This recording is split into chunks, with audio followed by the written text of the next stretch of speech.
I just love to create. I love to inspire.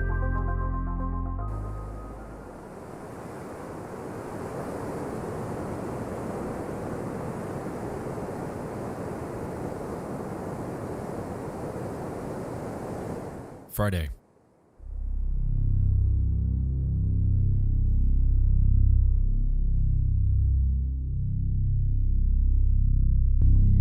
Joseph Shones was scouting some back roads in the Plumas National Forest. He spent the better part of the day navigating his Volkswagen in hopes of returning with his family the next day. Sure, Rip. No problem. However, due to harsh weather conditions, his venture led to his car becoming stuck around 5:30 p.m.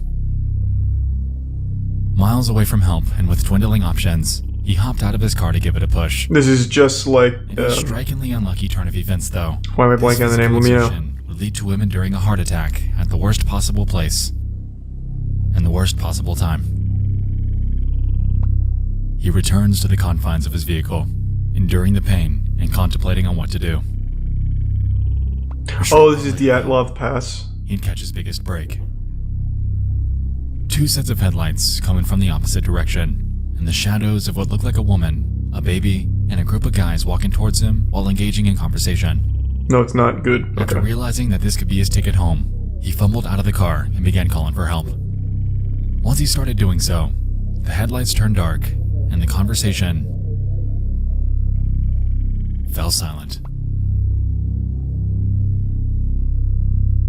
A couple hours later, with his car still running, Shones would encounter another anomaly. Flashlights shining in the far distance. He's the prime As seraphim. expected, he'd jump out once more, vehemently pleading for one of them to notice him. However, this too fell unsuccessful. Another couple of hours pass, and Shones' car runs out of gas. Fortunately, though, by this point, he felt well enough to exit his vehicle and begin a trek up the road towards a lodge roughly 8 miles away. Exhibits Chomsky. It was on this walk when he'd witnessed a 1969 Mercury Montego with no passengers inside. Considering the circumstances, and having spotted numerous people in the last few hours, he didn't think much of it. I love the visuals here. Took him to the early I love morning this of the next day. style. And there, he was able to obtain medical treatment and much needed help to get his car out of there. What he failed to realize, however, was the fact that on this journey, he passed the vehicle of 5 men that would soon become enveloped in one of the strangest unexplained mysteries. There's a prime Sporksy, the resub Franco.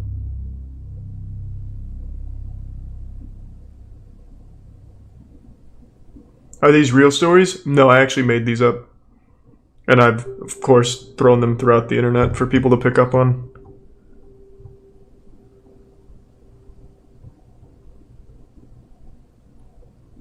Sleep well, Dead Inside. February 24th. Here's the 5 gift sub stylo. It was on this day when the lives of 5 longtime friends would converge. 30-year-old Jack Madruga would make his rounds Thanks, within Resub Yuba Terra. City in Oroville, California, to pick up the others for a night out at a Chico State basketball game. 29-year-old William Sterling, 24-year-old Jack Hewitt, 32-year-old Theodore Wire, and 25-year-old Gary Mathias made up this close-knit bunch, commonly referred to as the Boys. The Night boys! out before competing in a basketball game of their own. Fuck yeah. The group played for a team called the Gateway Gators, an extracurricular segment of the Yuba City Gateway program. This was a rehabilitation Resub center Phoenix. aimed at helping them learn a trade while overcoming their mild intellectual disabilities and mental health issues. It was because of this notion that the group lived with their parents, and with this came the expectation that they'd return home later that night. Jack Madruga, the owner of his prized 1969 Mercury Montego, was known to have recently worked as a dishwasher at a local fruit company. He was keen on handling his finances. However, due to what family describes as him being slow in thought, he found it difficult to maintain a job. William Sterling was known to be Madruga's best friend. He was deeply religious. Next to the and tier 1 spending his free elongated time dwarf. reading literature to consult patients in mental hospitals. He seems very young. The oldest of the bunch. Yeah, enjoyed he confiding definitely in looks his like the friends, oldest. However, was known to lack basic common sense. According to his brother, he was known to have spent over $100 on pencils for no reason. He was employed for a bit as a janitor and He's a the snack prime bar clerk, dream. but was later urged by his family to quit, since thank you, dwarf. they believed he was causing problems. Sleep well, Lynn. Thank you. Jack Hewitt was known to be You're slow so to steady. react and typically hung around wire. He was taken under his wing, so to speak, and frequently required his help to perform basic tasks such as dialing phone numbers. Gary Mathias was the most enigmatic of the group. He was the only one that lacked an intellectual disability, however, in its place, suffered severe mental health issues. The most prominent was his schizophrenia, which was the cause of his discharge from his brief time in the Are Army. these, like, crucial to the story that they have Mathias and intellectual Jack Madruga were disabilities? the only two in the group that possessed a driver's license. Thanks for the gift sub, dwarf. And so they embarked. A roughly 1 hour Okay. trip was ahead of them, and conversation ensued surrounding sports in the anticipation of a win for themselves the very next day.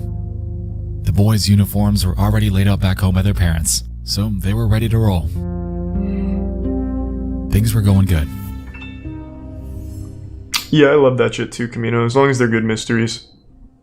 I'm a little skeptical on this one right now, because I can't really see the overarching mystery, but I'm interested.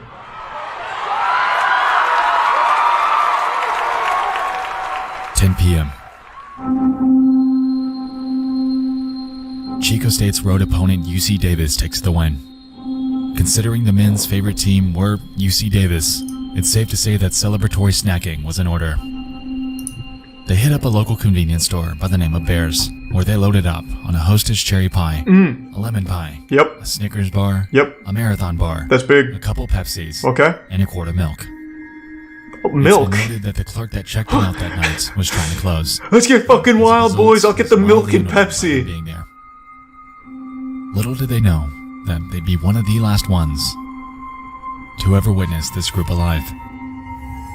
Thanks to resub here for the The gangbang. boys jump back in the car and embark on their journey back home, home.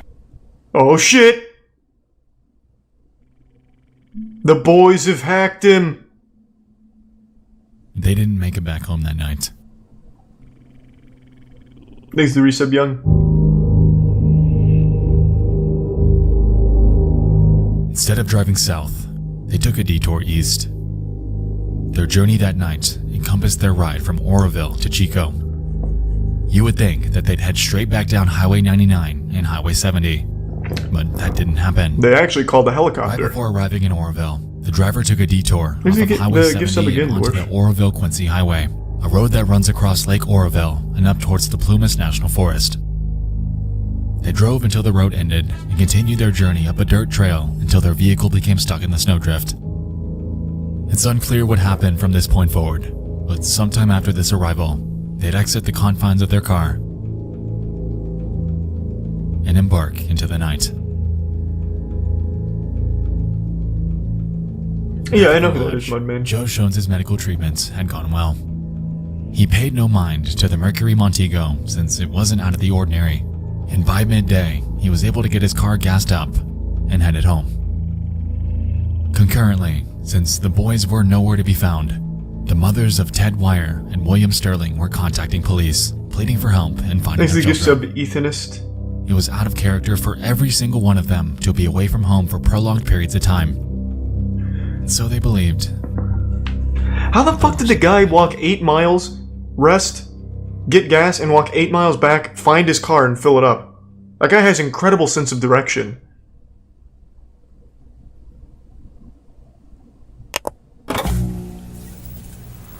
Government officials insist that this is an isolated incident.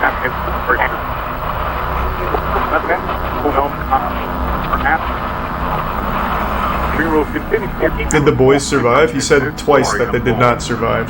Whatever happened. Tuesday.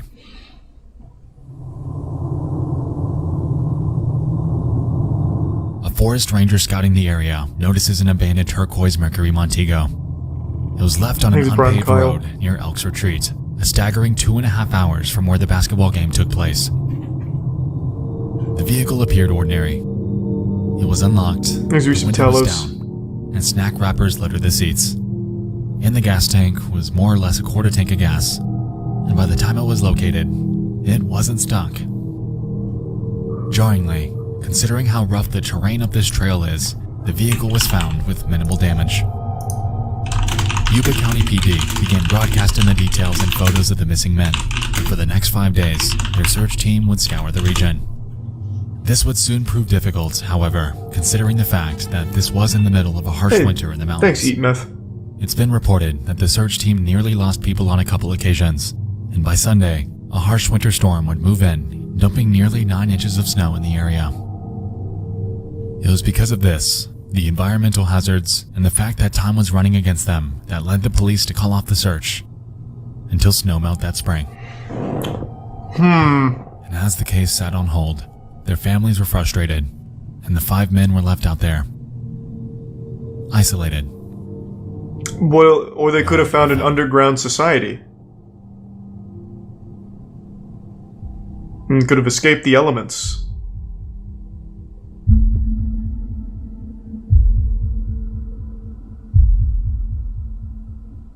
June. A group of bikers are out on a weekend ride and head up onto the sites of an abandoned Forest Service trailer at the Daniel Zink campground near Bucks Lake. The facility involved a main, large trailer in the middle with multiple smaller satellite ones around it. When they pulled in, they noticed a prominent, malodorous smell emanating from the main structure. Uh-oh. Immediately after, The boys took shits. a broken window. Uh-oh. They head inside, curious on what they've stumbled upon, and a body. From head to toe were bed sheets concealing their identity, and after pulling them off, they discovered that it was one of the 5 men that disappeared 4 months prior. Thanks, Resub Blub. It was Ted Wire, 80 pounds lighter, and with a considerable beard, lending credence to the possibility that he took refuge here for more or less 2 months. What the fuck? In the bed, they discovered his body with his shoes missing. With that, his feet badly frostbitten. Thanks to Tier 1 Reese. It appeared that he passed away due to starvation and exposure to the elements. However, he strangely could have avoided this fate altogether. Since he took shelter inside of a Forest Service trailer, he had access to ample heat sources and enough canned food to last all 5 men months. What? They chose to stay there. While they found 12 open cans scattered throughout the room, the vast majority of them were unopened, and it also appeared that no effort was taken to block off the window that was broken when they entered. The scene? Bewildering, especially considering that it was 19 miles away from where Joe Shones spotted their abandoned car. But all in all, How would they not? Investigators needed. So why wouldn't the investigators check here? Though, like 19 miles isn't that The absurd, search continued. considering that one dude walked 8 With miles mounting back public and forth. attention and hope for closure, search teams prowled the new focus area southeast of Bucks Lake. It would only take a day before they'd catch their next break, too. On June 8th, police discovered the corpses of Bill Sterling and Jack Madruga nearly 5 miles. No, I'm talking about the south of investigators. Ted Why wouldn't they Wire's check that campsite, is what I meant. That's what I'm talking Madruga's about. pocket, his car keys. It was noted that he'd been dragged a short distance and was partially eaten by animals. For Sterling, his remains were scattered around the area a few feet away. He was nothing but bones.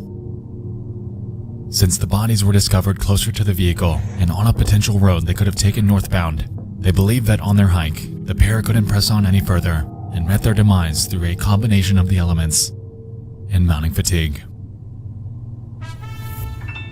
Thanks to Resub Anna. 2 days later, Yeah, I guess the rip, father but of still. Jack Hewitt discovers numerous articles of clothing belonging to him a couple of miles northeast of the service trailer. Soon after, his remains. Interestingly, a short distance west of their location, service blankets and flashlights were discovered lying by the road. This discovery led investigators to the belief that he and Gary Mathias more than likely made it to the trailer with Ted Wire and lived with him for an undetermined amount of time. Their reasoning was because of the existence of Mathias's tennis shoes left in the room that Wire was found in. The theories are tenuous, but they believe that they spent most of their final weeks alongside Ted Wire in the trailer. After he passed away, however, they wanted to get away from the corpse and set out towards the northeast to achieve that. It was on this hike that the pair would meet their demise, spending their final days exposed to Mother Nature. And she's a real bitch. Now, that would make perfect sense. However, to date, the remains of Gary Mathias have never been found. As of now, his missing persons case remains open, leaving questions abound surrounding the motive and the circumstances that late winter night. So they speculate that he could have played a role in their deaths? Like, directly?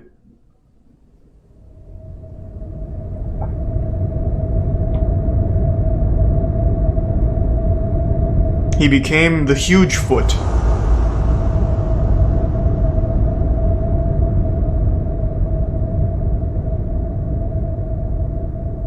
Without a doubt, there are questions about this case. The main one, though, encompasses the following. Why did they not head home? Backing up and taking a look at this case presents an anomaly that's frequently brought up. Gary Mathias. He had a friend that lived in Forbstown, a few miles away from Oroville and where the car was found. This has led many to consider the potential that Mathias had more to do with this than some were letting on. If we take a look at their route that night, mapping it from Chico to where they abandoned the car, it makes sense. The Oroville-Quincy Highway is just north of Oroville, and the potential of Gary Mathias having driven up there in the past wouldn't be far-fetched. So let's entertain the idea that Madruga was convinced. He drove the car up the Oroville-Quincy Highway and missed the turnoff to Forbstown Road.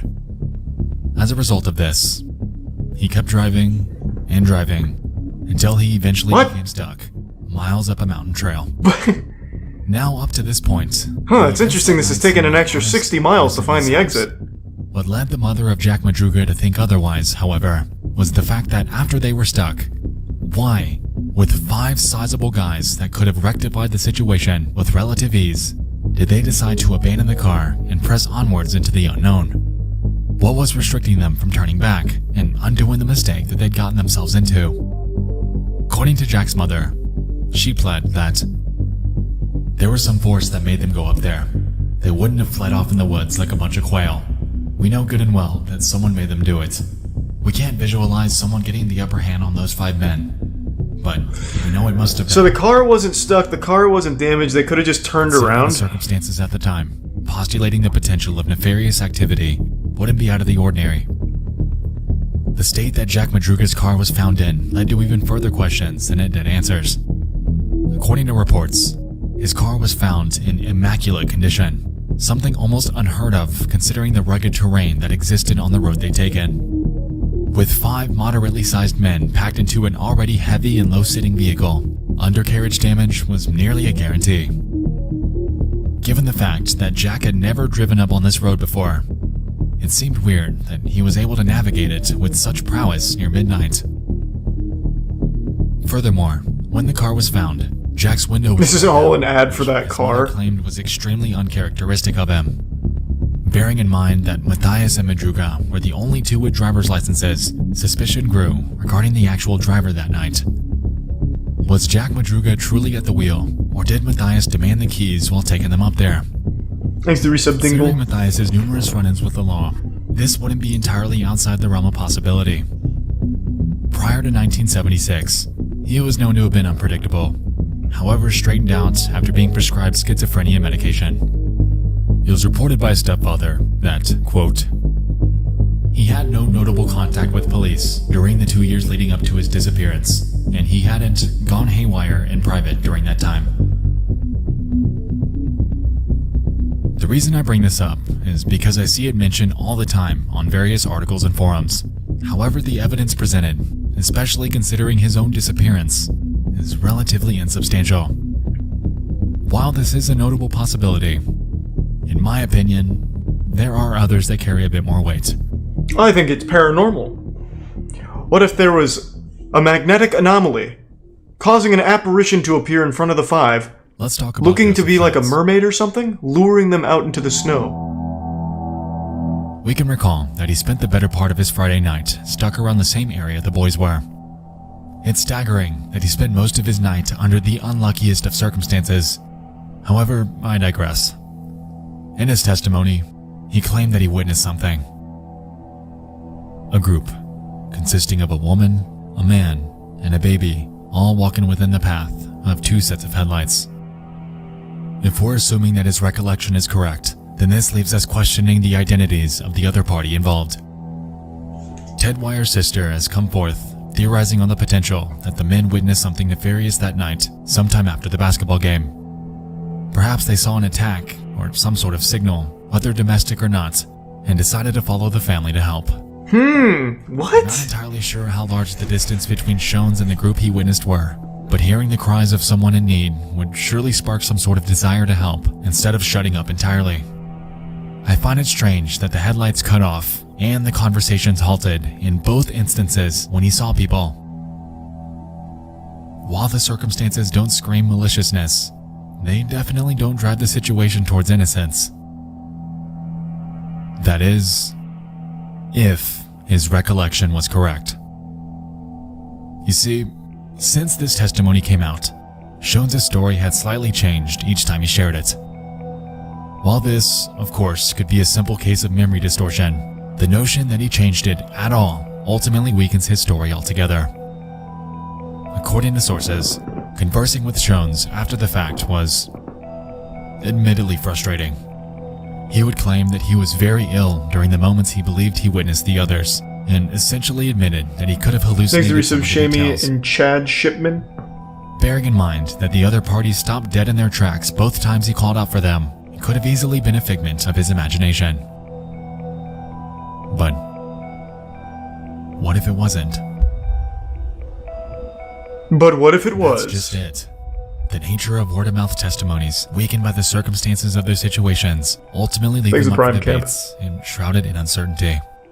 While a nefarious situation is plausible, we can't discount the potential that the boys' predicament that night was all one big accident gone wrong. One big accident gone wrong? Let's put Gary Matthias. Isn't in an the spotlight accident once more. already something going wrong? Entertain this. The men are at the game. All's going well, and they leave that night without issue. They hit up Bears to grab some snacks before hitting the road back home. They're driving down Highway 99 towards Oroville, and somewhere on the way, Matthias convinced the others to visit his friend in nearby Forbstown. Jack agrees, and they detour right before Oroville onto the Oroville-Quincy Highway, where they eventually miss the turnoff onto Forbstown Road. Similar styles when we watched Quincy D.B. Highway Cooper. is incredibly dark at that time of night, so it would make sense. Hesitant to turn around since the highway tightly winds through the backcountry, the others suggested alternate turnoffs that were supposedly ahead. Alternate turnoffs that, as we know, they never took. Before they know it, they're up a mountain road, lost in the darkness before becoming stuck. Now, while they could have dislodged the car and turned around, we can't rule out the possibility that they simply didn't think to do so in their situation. On top of this, it was reported that a day prior to their dilemma, a snowplow had cleared a path along the road that they got stuck on, potentially instilling a sense of optimism that some external party would soon be back to help. A party that never came. To be fair, I So also they wouldn't roughly think map to out move the the nearest car. spot to get help. I Jump out mean, of maybe the car, desperation, start a track towards their but it wouldn't be destination. my first choice. Since the service But I train certainly was a wouldn't get out of the whopping car. 19 miles away, it's safe to assume that surviving a trek of this magnitude against harsh weather is more or less a death sentence. As we know, the only ones that made it to the trailer were Matthias, Hewitt, and Wire. An undetermined amount of time later, Hewitt and Matthias would either leave to go get help for Wire or abandon his corpse and embark on yet another last-ditch effort to get themselves out of isolation. Really, Onycax? And- Holy shit. It's on their way out that both Hewitt and Matthias both succumb to the elements, drawing their predicament to its unfortunate end. If you ask me, I think Matthias pressed on northeast, trying to make his way towards the Meadow Valley area. What he likely didn't realize, however, was the fact that it was roughly 21 miles away. If he were with Wire, someone that shedded nearly half his body weight, then we can assume that Matthias mirrored this to some magnitude, leaving him weaker than when he initially arrived there. I believe Matthias died somewhere around the Meadow Valley region, and wildlife got to him before search teams could ever make it out there. But that is just my postulation. The case of the boys from Yuba County is, by all accounts, Hard to explain, one that doesn't Himiko. make sense, and details that support one theory ultimately weaken the other. It seems that we have the segments in front of us, and they're mostly put That's together 425, Shadow. without the whereabouts of Matthias ever materializing. Appreciate it, man. However, that's really all that we can do. Like, how was the car unscathed through rocky terrain? Why didn't they react to the cries of Joe Shones, someone they could have seen as their beacon for help? Why was the heat source and food that could have lasted them months untouched? It's cases like this that engulf me with fascination, even though there are still countless questions, countless loose ends, countless... Damn, thank you for the 5K bits, Unknowns. Chimbo. Thank you, man. Appreciate the generosity again. The boys embarked on that brisk Friday night to what was supposed to be a night of sports, a night of laughter, and a night that they'd never forget. What transpired in reality were events that the world around them had been trying to piece together. Because it's all of us that can't forget them.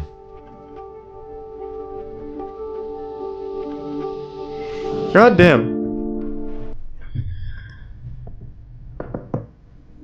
I will say, not as interesting as DB Cooper, but still interesting.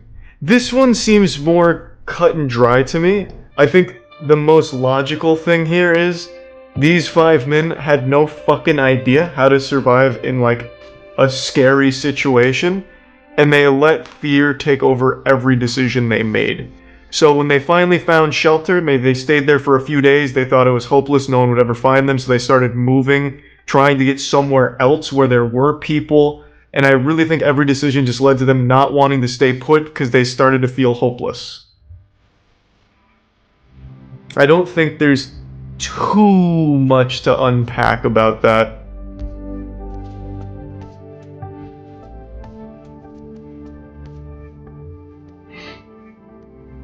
Yeah, I know what that is, Kron. Alright, I'm gonna call it a night.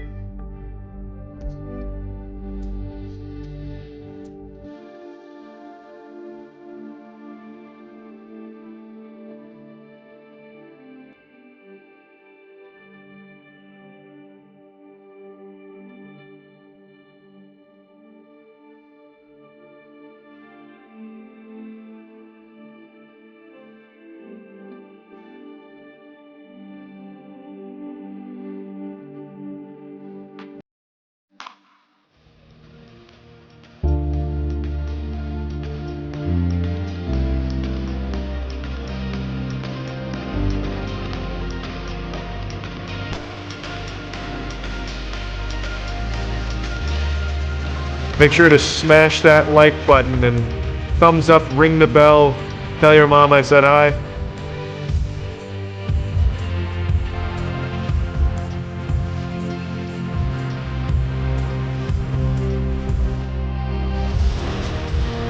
Yeah, that's about it. See ya.